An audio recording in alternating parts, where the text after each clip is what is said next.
პაციენტი ხშირად მომართავს ტკივილით გავისა და კუდუსუნის ძვლის არეში.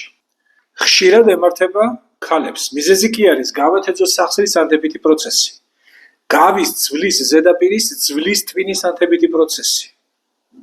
კუდუსუნის ძვლის მოტეხილობა და ძალიან იშვიათ შემთხვევაში გავის ძვლის ქვემოთ სიღრმეში განვითარებული ეგრეთ წოდებული დიდი ტარლობის კისტა. პაციენტს აწუხებს ლოკალური შემაწუხებელი სახის ტკივილები წელის ქვემო მესამედში, რომელიც ძლიერდება ჯდომის ან ხანგრძლივად ფეხზე დგომის დროს. გავათეძოს სახსრის ანთებითი პროცესის, ანუ საკროილიიტის და გავა ძვლის ზედაპირის ძვლის ტვინის ანთებითი პროცესის დროს ტკივილი ლოკალიზდება გავის ძვლის არეში. საკმაოდ გავრცელებული მდგომარეობაა, როგორც გითხარით, განსაკუთრებით ქალებში. რა დროსაც არანაირი ტკივილგამაყუჩებელი არ აყუჩებს ტკივილს. კურნალობის მიზნით ეფექტურია დარტყმით-ტალღოვანი თერაპია, ელექტრომაგნიტური თერაპია და ლაზეროთერაპია.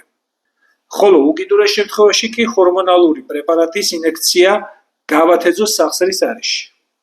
რაც შეეხება კუდუსუნის ძვლის მოტეხილობას. მიზეზი არის კუდუსუნის ტრავმა დაცემისას ან მშობიარობის დროს.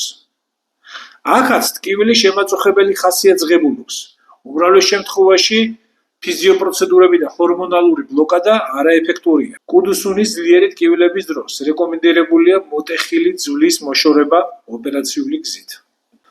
ორიოდე სიტყვით მინდა შევეხო გავის ან კუდუსუნის ძვალთან განვითარებულ ტარლობის კისტას. უმრავლეს შემთხვევაში ის არ წარმოადგენს არანაირ საშიშროებას და არ საჭიროებს მკურნალობასაც, ხოლო თუ კისტოზური წარმონაქმნი ზომაში დიდია და უხეშად აწვება ირგვლივ მდებარე ქსოვილებს, მაშინ ხდება მისი ოპერაციული გზით მოშორება.